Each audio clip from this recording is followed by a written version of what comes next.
Good evening, ladies and gentlemen, and a very warm welcome to Spiritual Times with Philip Solomon. That's me, of course.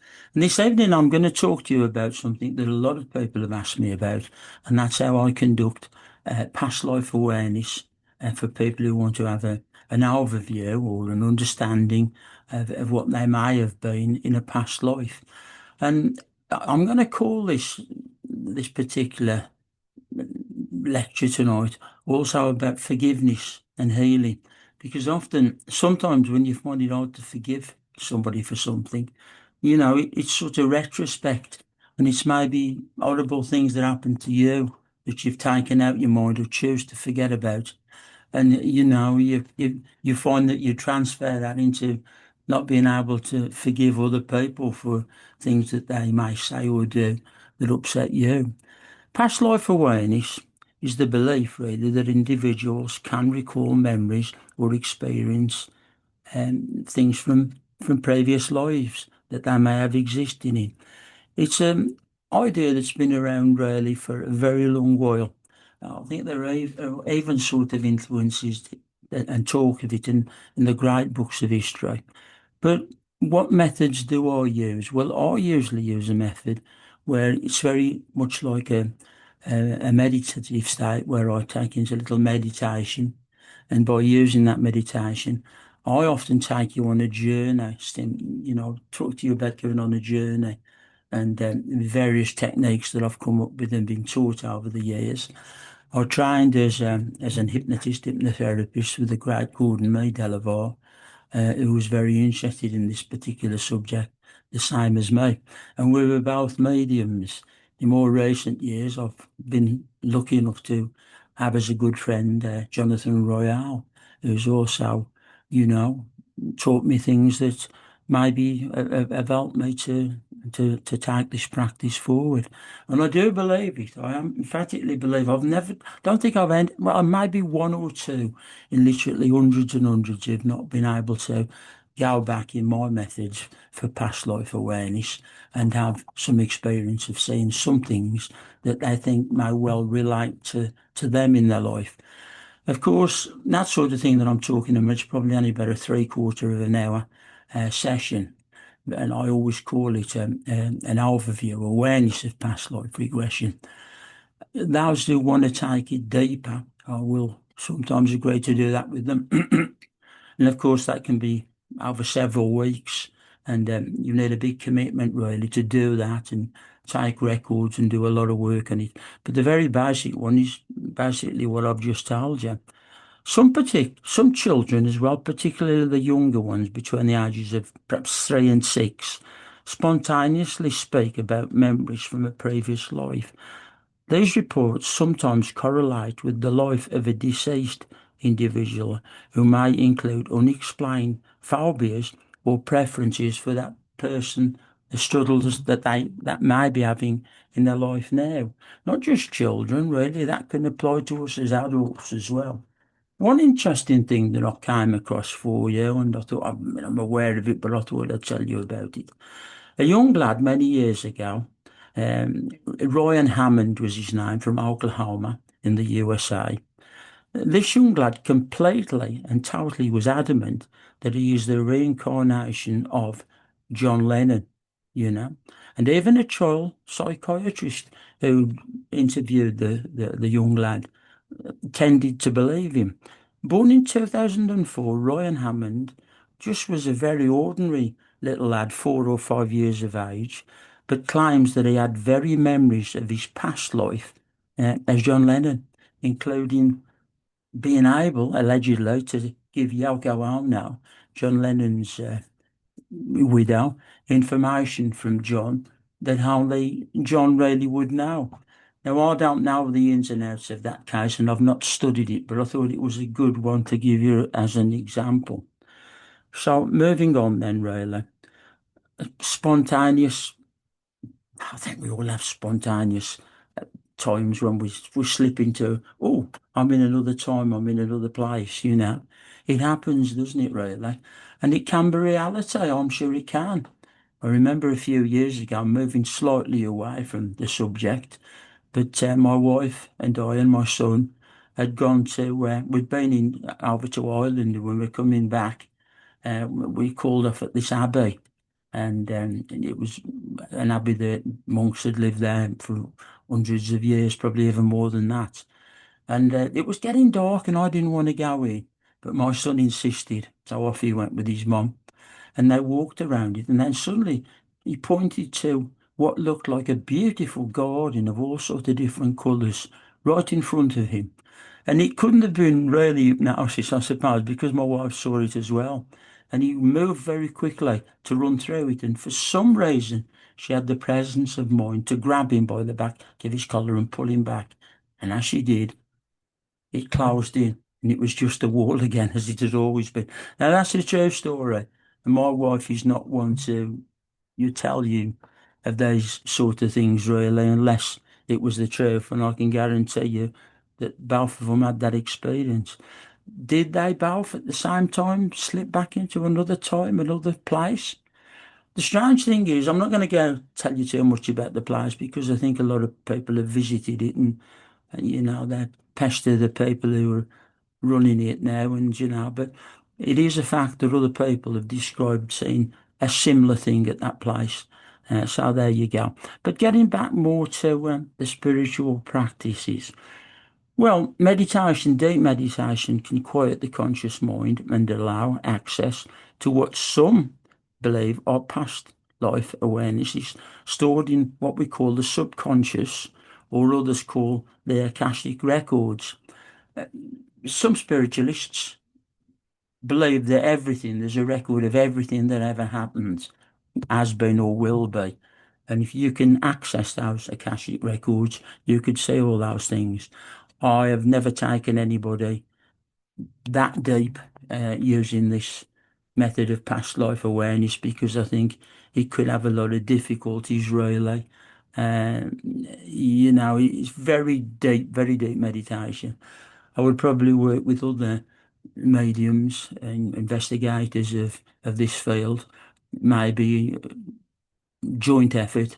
At one time, I was going to do something like this in America with Professor Hans Holzer, but different things come along as we couldn't do that.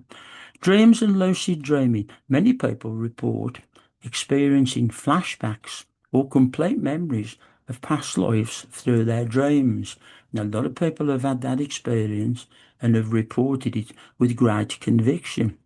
Spiritual awakening. Individuals undergo a Kundalini awakening, or spiritual emergence, if you like to put it that. Sometimes recalling numerous past lives, which I do find that very interesting, and have come across that with people that I've put into a deep state, looking over several weeks of past life or investigations with them.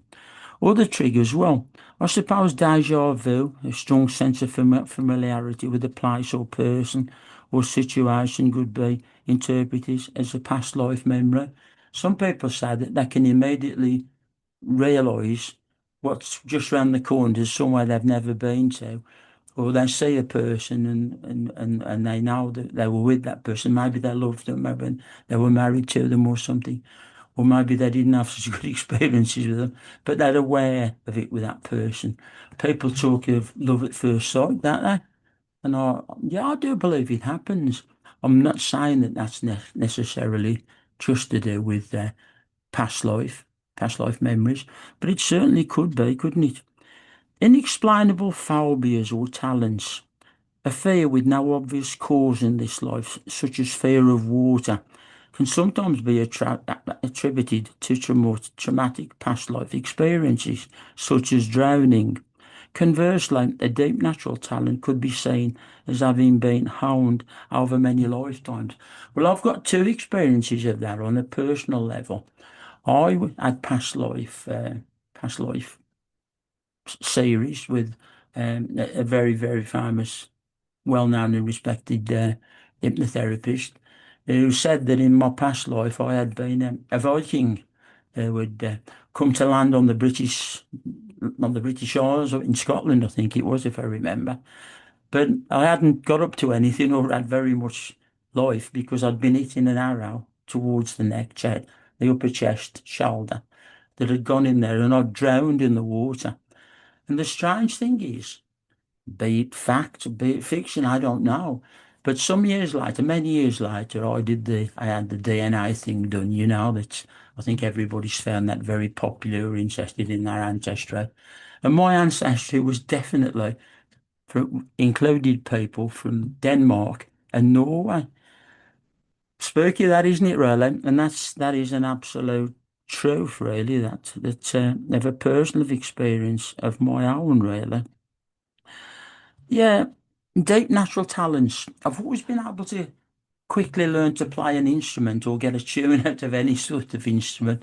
I wouldn't say that I'm a very good musician, but not too bad. And I've never really had much trouble in learning instruments. And I didn't have anything come up in my session where that person did it with me that suggested that I'd ever been a musician. I don't know, but maybe, could be. I suppose you've got to think of the alternative explanations when you talk about those things, what the skeptics would say. A lot of psychologists and skeptics attribute alleged past life memories to well-known psychological phenomena rather than reincarnation. Well, could be, so be it. I wouldn't question that. I think it's important to look for all sorts of answers before you can claim one particular thing is something and a reality rather than, something that you're just hypothesizing, really. But it's there, isn't it, really? So, oh, of course, as well, they often speak of that Al Chestnut genetic memory. And another theory that is that suggests people might be assessing inherited ancestral memories rather than their own past lives. It interests me, that one, because of the one, I'm still going to tell you all my past lives, but I know a few of them. And but the one that I've already said to you about the Viking who got lost his life in the water and just coming up the beach, landing from the boat. That could be an inherited memory, couldn't it, if that proved to be correct? But I mean, I think you've always got people who say, "Oh, no, it's just silly and it's a load of old bunkum." We talked about the little lad, didn't we, with the John Lennon stuff. But I mean, it was so accurate. He could sing like John. Remember, he was only about 5 or 6. He could sing like John.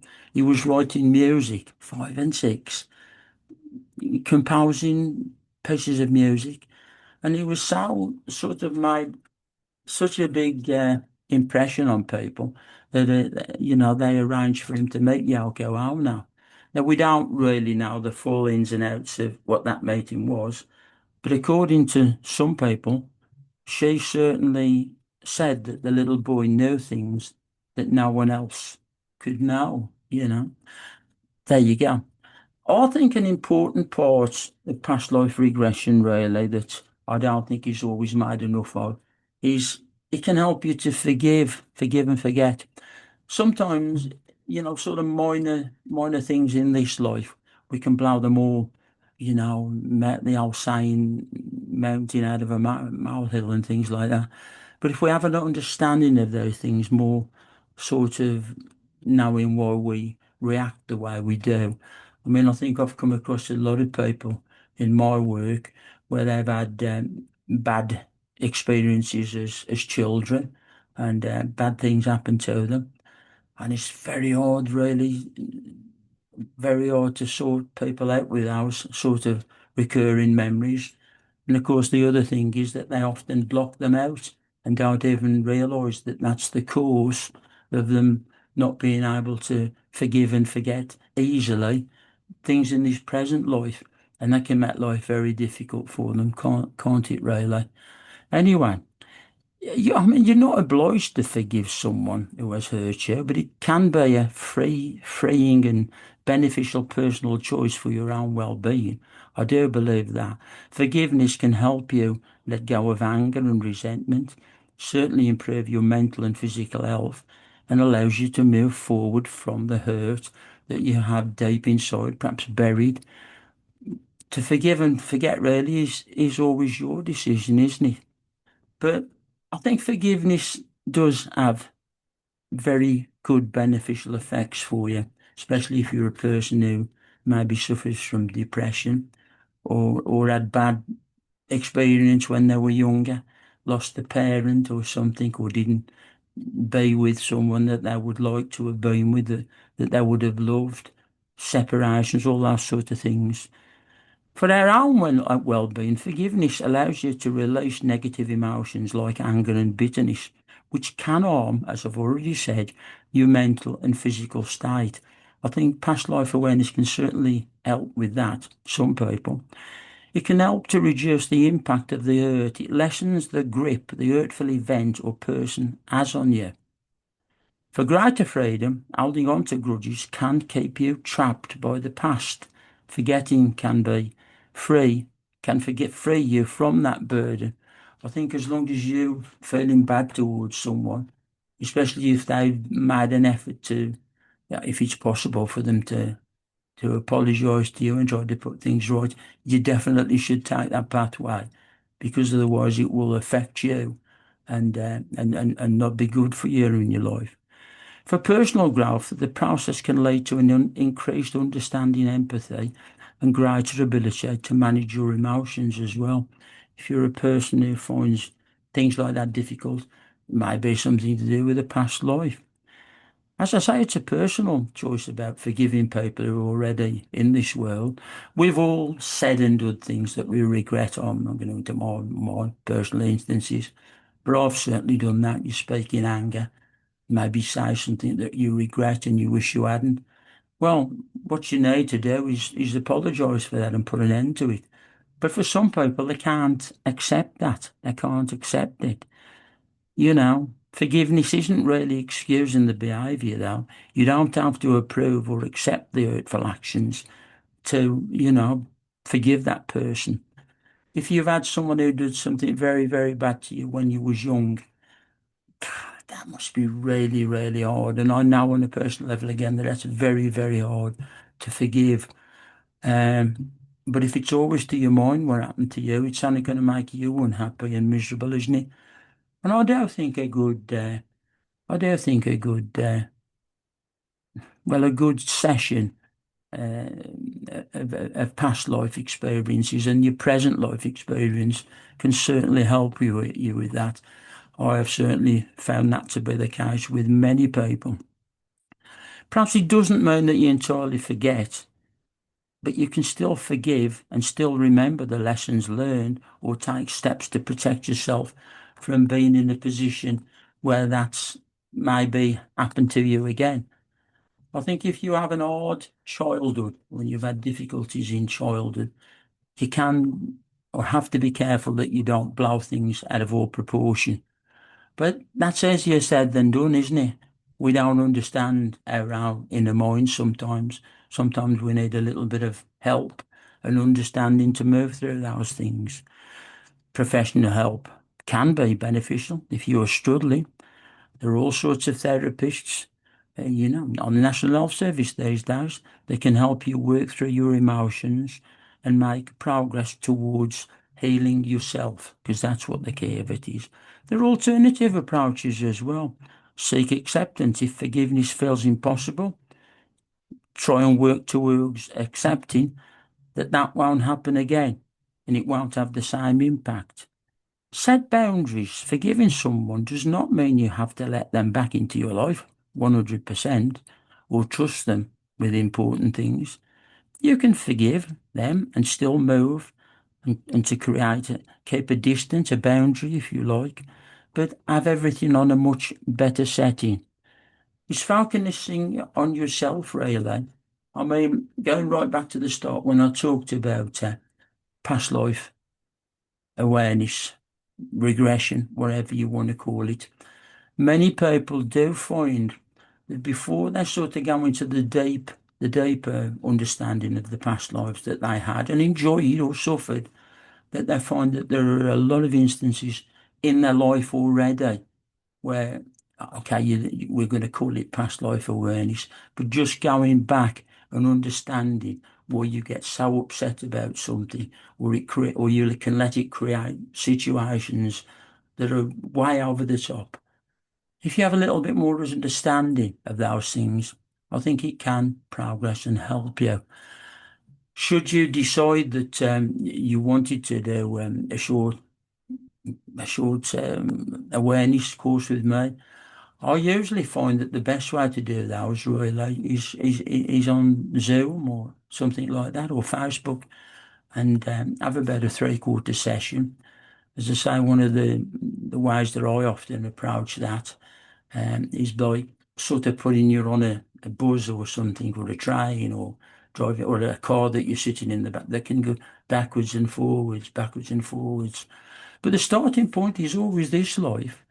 And I suppose the ultimate knowledge, well, if you believe in those Akashic records, is, to get into a deep enough meditative state that you can access them. I would emphasize, really, I mean, I've been involved in this work for 45 and more years as a professional medium, teacher of all sorts of things to do with what people would call psychic, even paranormal, though I always look for the normal first. But it's like everything else. You don't really know how it might help you until you try it. And some people think, well, no, I don't want to know anything about my past lives, I don't want to know my DNA. I don't want to know where I come from. And I think that's to be absolutely respected, and for those people, probably very, very happy in their life as it is, and don't want to know about what went before, or what. I suppose the big one today is the DNA thing, isn't it, really?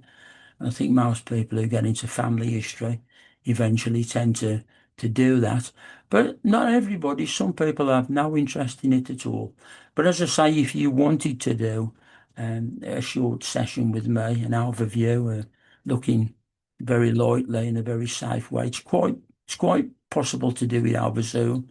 You don't have to have an appointment and come and say, meet me office or anything. Well, I haven't got an office these days anyway, but you wouldn't need me to have me a home visit or anything of that nature. It can be done over Zoom or something that like that. If you haven't got Zoom, Facebook or something like that. It's there. Well, I hope I've sort of stirred an interest for you on spiritual times with Philip Solomon this week about past life awareness and how it can help you in many ways, not just to have a knowledge of past lives, but help you to understand why you react sometimes in the way to things that you do now. When you think about them, are probably more related to the things that have happened to you in this life, even than getting back to past lives. So, as always, I wish you good night and God bless. And I hope you enjoy this particular, I suppose it was like a little workshop that I do with you, isn't it? And I'll see you same place, same time next week. Good night and God bless to you, one and all.